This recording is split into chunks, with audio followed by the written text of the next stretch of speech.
కొడతావా చంపేస్తా.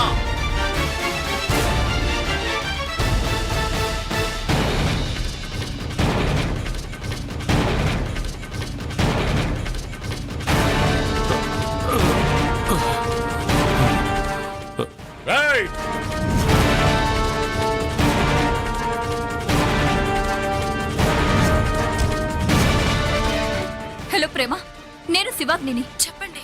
అంకుల్ని wine shop దగ్గర ఎవరో కొట్టి పడేశారు. చాలా రక్తం పోతుంది, చాలా ప్రాణాపాయ స్థితిలో ఉన్నారు. ఇదిగో ఇప్పుడే హాస్పిటల్ కి తీసుకెళ్తున్నాం, నువ్వు వచ్చేసి. ఓకే.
డాక్టర్, మా అంకుల్ పరిస్థితి ఏంటి? ఏం పర్వాలేదుగా? మాట్లాడరేంటి డాక్టర్? అదే మీకు ఎలా చెప్పాలో తెలియడం లేదు మేడం. Anything serious? సీరియస్ గానే ఉందమ్మా. ఏమంటున్నారు? ఆయనకు తగిలింది చిన్న చిన్న దెబ్బలేగా. చూడ్డానికి అవి చిన్నవిగానే కనిపించవచ్చు. ఒంటికి తగిలిన గాయాలు 2 రోజుల్లో మానిపోతాయి. బట్ నన్ను టెన్షన్ పెట్టకుండా సూటిగా చెప్పండి డాక్టర్. తలకు తగిలిన గాయం వల్ల అసలు ప్రమాదం వచ్చింది. బ్రెయిన్కి బ్లడ్ సప్లై చేసే కొన్ని నరాలు చిట్లిపోయాయి. దాంతో బ్రెయిన్లో బ్లడ్ క్లాట్ అయింది. అసలు ఆ మనిషి ఇప్పుడు స్పృహలో ఉన్నాడంటే నాకే ఆశ్చర్యంగా ఉంది. 48 అవర్స్కు మించి అతను బ్రతికే అవకాశమే లేదండి. అంటే ఇంకో 48 గంటల్లో నేను చనిపోతానా?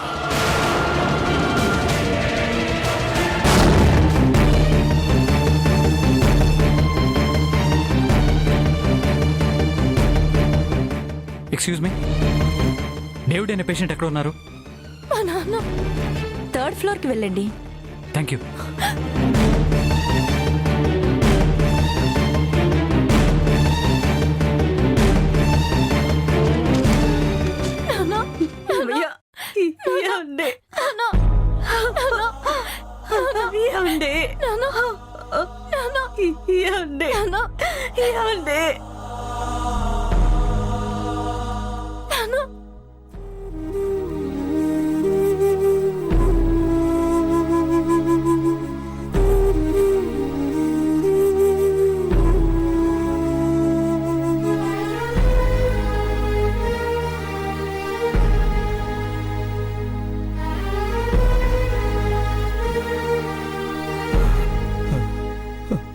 ఏంటి నాన్న అలా చూస్తున్నావు? ఏంటయ్యా, ఏమైందయ్యా? అంకుల్, అసలు మిమ్మల్ని కొట్టింది ఎవరో మీకు తెలుసా? మొదటి నుంచి నేను మొత్తుకుంటూనే ఉన్నాను. ఇలాంటి అనర్థం ఏదైనా జరుగుతుందని భయపడే. తాగితే నువ్వేం మాట్లాడతావో నీకు తెలియదు, ఎవరితో గొడవ పడతావో తెలియదు. తాగి రోడ్డు మీద తిరగొద్దంటే వినవు. ఇప్పుడు చూడు ఏం జరిగిందో. సర్లేమ్మా, ఇప్పుడేమైందని? నాన్న బానే ఉన్నారు కదా? డాక్టర్, మా నాన్న నథింగ్ టు వరీ అమ్మా, 2 రోజుల్లో డిశ్చార్జ్ అయిపోతారు.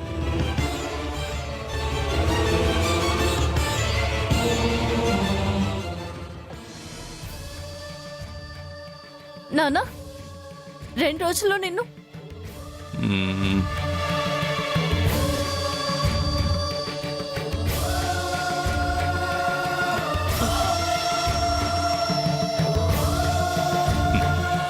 డాక్టర్ గారు చెప్తున్నట్టు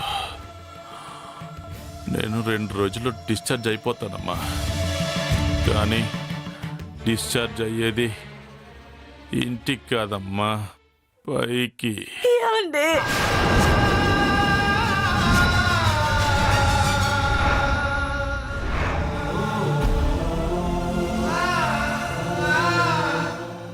అదేంటి అంకుల్, 2 రోజుల్లో మీరు డిశ్చార్జ్ అవుతారు, ఎవ్రీథింగ్ ఇస్ ఓకే అని డాక్టరే చెప్తుంటే మీరు ఎందుకలా అధైర్యపడుతున్నారు? గంటలో చనిపోతున్నాడు అనే వ్యక్తి కూడా ఈ డాక్టర్లు నువ్వు 100 ఏళ్ళు బతుకుతావనే ధైర్యం చెప్తారు.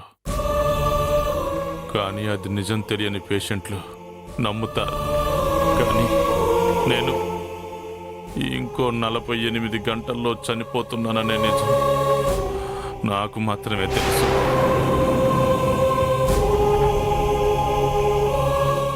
ఏం డాక్టర్, నేను చెప్పేది అబద్ధమా?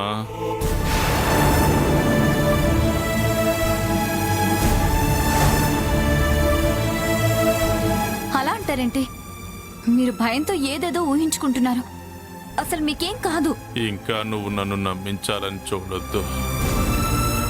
ఇందాక డాక్టర్ నీతో చెప్పిందంతా వినేశానమ్మా.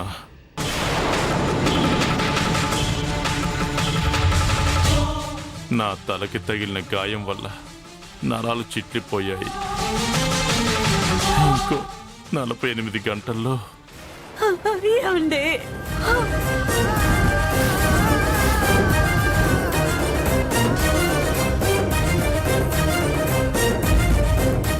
శివాగ్ని,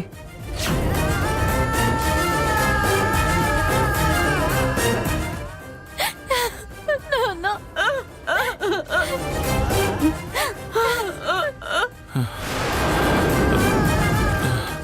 ఏడవద్దు. మీరెవ్వరూ నా గురించి ఏడవద్దు. ఏడ్చి విలువైన కన్నిటిని నాలాంటి వాడి కోసం వృధా చెయ్యొద్దు.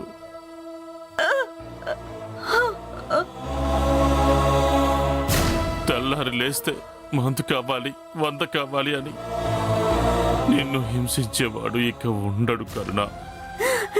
ఏమండి? అది తలుచుకొని నువ్వు ఆనందపడు.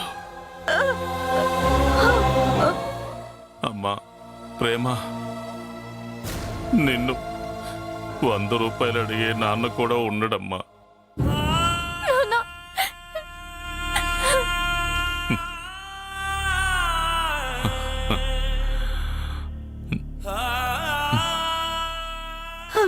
ఏమండి?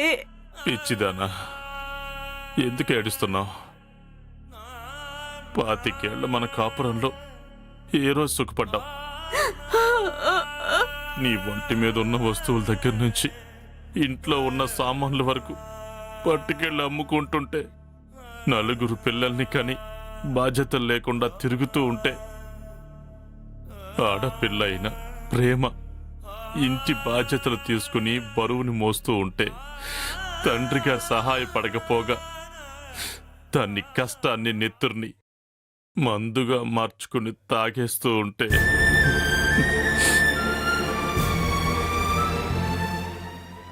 నేను మారాలని ఆశపడుతూ మారనని బాధపడుతూ ఇంతకాలం ప్రతి క్షణం, ప్రతిరోజు, ప్రతి నిమిషం ఏడుస్తూనే ఉన్నావు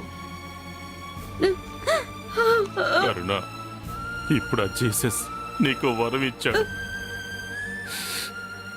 ఇన్నాళ్ళు రోజు ఏడ్చే నువ్వు 2 రోజుల తర్వాత ఒక్కసారి ఏడిస్తే సరిపోతుంది. ఏమండి ఇలాంటి మాటలు మాట్లాడి చిత్రవద చేయకయ్యా. నువ్వు లేకపోతే ఇంకా మాకు బతికే ఉందయ్యా. అంకుల్ మీకేం కాదు, నేనున్నాను. అవును అంకుల్, ఎంత ఖర్చు అయినా పర్వాలేదు, మిమ్మల్ని మేం బ్రతికించుకుంటాం. ఈ హాస్పిటల్ కాకపోతే మరో హాస్పిటల్, ఈ దేశం కాకపోతే మరో దేశం. హాస్పిటళ్లు మార్చగలరు, దేశాలు మార్చగలరు, కానీ నా తలరాతనైతే మార్చలేరు కదా శివాగ్ని. ఎంత పెద్ద కోటీశ్వరుడైనా కష్టాల నుంచి తప్పించుకోగలడేమో గాని చావు నుంచి తప్పించుకోలేడు కదా. డబ్బు సుఖాల్ని తెచ్చిపెట్టగలదు గాని పోయే ప్రాణాల్ని ఆపలేదు.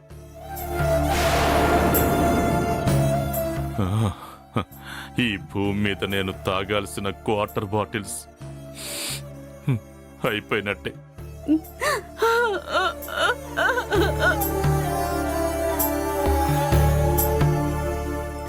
లేదంకుల్, మీరు బ్రతకాలి. ప్రేమ ప్రణయల పెళ్లి కళ్ళారా చూడాలి. మీరు వాళ్ళని ఆశీర్వదించాలి.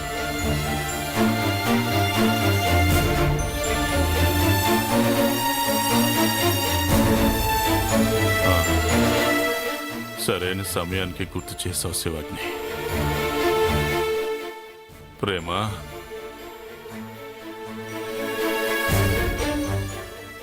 మీ చిన్నప్పటి నుంచి ఇప్పటి వరకు నేను మీ పట్ల గాని ఇంటి పట్ల గాని ఎలాంటి బాధ్యతలు తీసుకోలేకపోయినా తండ్రిగా నాకు గౌరవం ఇస్తూనే వచ్చావు.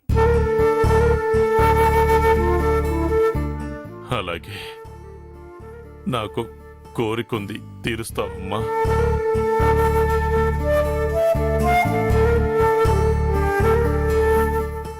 ఏంటి కోరిక అంటున్నాడు?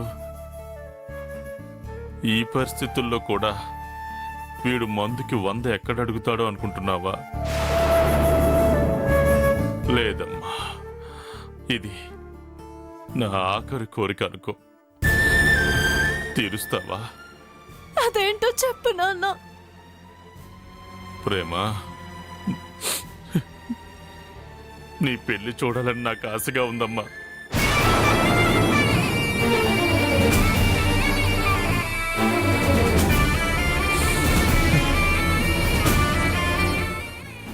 నేను బ్రతికే ఈ 2 రోజుల్లోనే ప్రణయ్తో నీ పెళ్లి జరగాలి.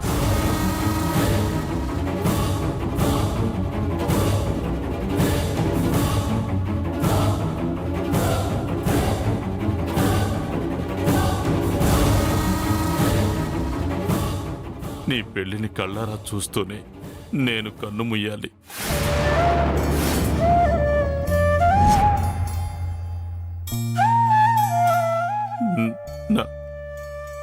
నా ఆఖరి కోరిక తీరుస్తావమ్మా?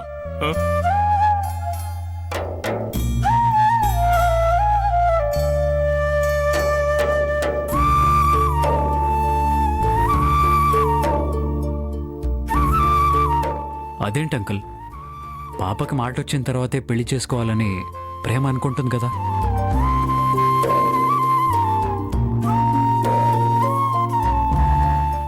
అదేంటి ప్రణయ్ అలా అంటావు? పాపకి మాట మీ పెళ్ళైన తర్వాత కూడా తీసుకురావచ్చు. కానీ ఈ లోపు అంకుల్కి జరగరాంది ఏమైనా జరిగితే?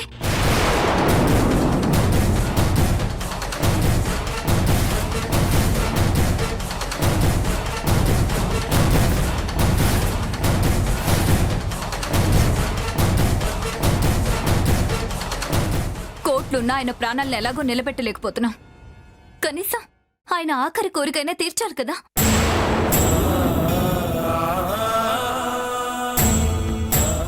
అవును ప్రణయ్,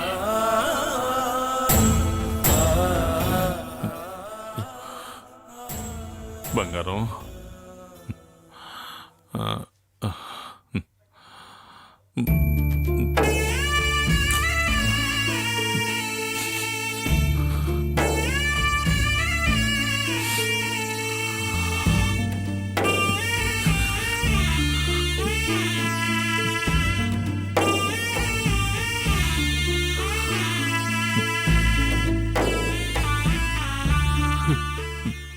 నాకు కూడా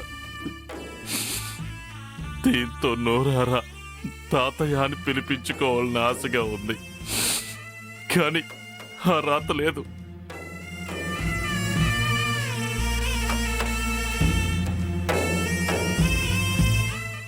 నా బంగారానికి ఎప్పటికైనా మాట తెప్పించగలవనే నమ్మకం నాకుంది ప్రణయ్. అందుకే చెప్తున్నాను, దయచేసి నా ఈ ఆఖరి కోరికను కాదనకండి. ఈ 2 రోజుల్లోనే మీరిద్దరూ పెళ్లి చేసుకోవాలి.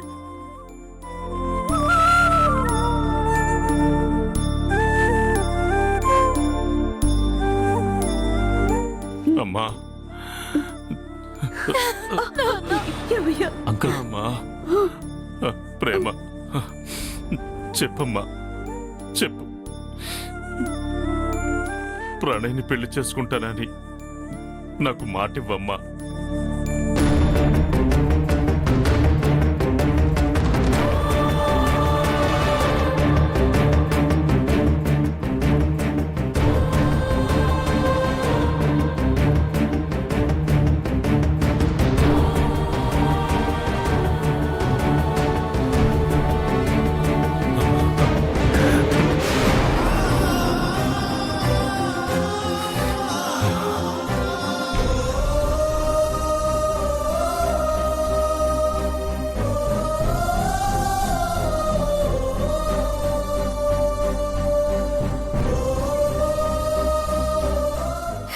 నీ ఇష్ట ప్రకారమే ఈ 2 రోజుల్లోనే ప్రణయ్తో నా పెళ్లి జరుగుతుంది నాన్న. అంతా నువ్వు కోరుకున్నట్టే జరుగుతుంది నాన్న.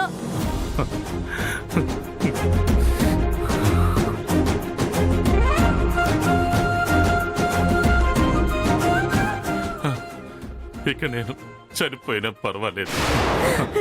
ఏమండి? నాన్న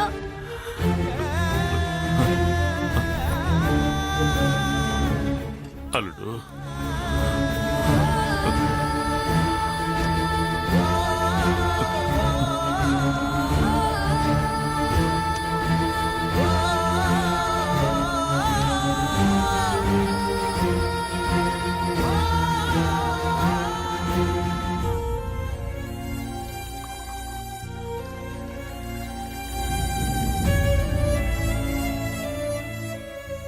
అల్లుడు, పేదవాడినైనా ఆడపిల్ల తండ్రిని, ఇంతకంటే నేను ఏమి ఇచ్చుకోలేను అల్లుడు. అంకుల్ ఏంటిది? ఏ మామగారైనా పెళ్లి చేసి అల్లుడికి తన కూతురుతో పాటు కట్నాలు కానుకలు ఇస్తాడు. నేనవేం ఇవ్వకపోగా నీకు బాధ్యతలనిస్తున్నాను. ఇక నుండి ప్రేమకి భర్తగా మాత్రమే కాదు, అదిగో ఆ 2 పిల్లలకి, వాడికి, నా భార్యకి, నా కుటుంబానికి పెద్ద దిక్కుగా నువ్వే ఉండాలి.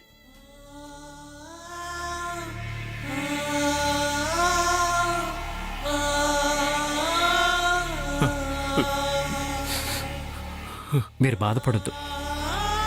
నేనుండగా వీళ్ళకి ఏ లోటు రాదు. It's my promise uncle.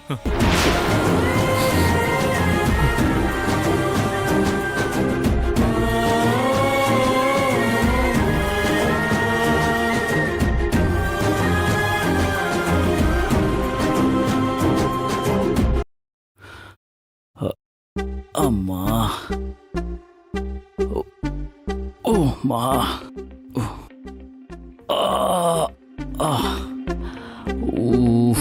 Pranay, ఎందుకో ఇబ్బంది పడుతున్నట్టు కనిపిస్తున్నావు. ఈరోజు ప్రేమ మీద అభిమానంతో కొంచెం ఎక్కువ తినేసాను త్రిష. ఇదిగో అజీర్ణంతో బాధపడుతున్నాను. వేణీళ్ళు తాగావా? తాగాను కానీ అలాగే ఉంది. ప్రణయ్, గ్యాస్ ఫస్ట్ సాచి ట్రై చేసావా? ప్లీజ్ ప్రేమ, మళ్ళీ మొదలు పెట్టుకో. అది ఎలా పనిచేస్తుందో నాకు తెలుసు కాబట్టే మీకు చెప్తున్నాను. గ్యాస్ ఫాస్ట్ మిగతా ఆర్టిఫిషియల్ ఫ్లేవర్డ్ యాంటాసిడ్స్ లా కాదు. గ్యాస్ ఫాస్ట్ అసలైన జీలకర్ర కలిగి ఉంది. ఇది గ్యాస్ మరియు ఎసిడిటీ నుంచి తక్షణమే ఉపశమనం అందిస్తుంది. ప్లీజ్ ప్రణయ్, ట్రై చేయి. ఇది నీకు రిలీఫ్ నిస్తుంది. నేను గ్లాసు వాటర్ తీసుకురా.